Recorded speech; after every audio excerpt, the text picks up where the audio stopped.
அஸ்ஸலாமு அலைக்கும் வரஹ்மத்துல்லாஹி வபரகாத்துஹு. 17வது அத்தியாயம் 29வது வசனத்தை படித்து பாருங்கள்.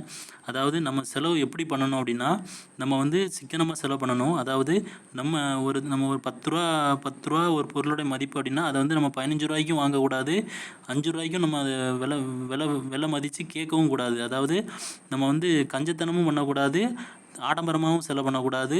இது ரெண்டையும் தவிர்த்து நடுநிலைமையோடு செலவு பண்ணணும் அப்படின்னு ஆண்டவன் நமக்கு எப்படி செலவு பண்ணணுங்கிறத சொல்லித்தரான்.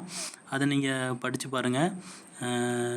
அதாவது வீண் விரயம் பண்ணக்கூடாது. அப்படி நம்ம தேவைக்கு அதிகமாக செலவு பண்ணும்போது சைத்தானுடைய செயல்பாடாக இருக்கிறதுனால அப்படி நம்ம செயல்படக்கூடாது. அதுமாரி ஒரு பொருளை அநியாயமாகவும் நம்ம விலை கொடுத்து வாங்கக்கூடாது. நியாயமான முறையில் திருப்தியோட பொருளை வாங்கணும், கொடுக்கணும். அதை பார்த்துக்கோங்க. என்னுடைய சவுண்டை கம்மி பண்ணிவிட்டு முதல்லேருந்து இந்த டெக்ஸ்ட்டை 29வது வசனத்தை படித்து பாருங்கள். குரானில் ஆதாரத்தோடு அனுப்பியிருக்கேன். சவுண்டை கம்மி பண்ணிவிட்டு முதல்லேருந்து இந்த வார்த்தையை படித்து பாருங்கள்.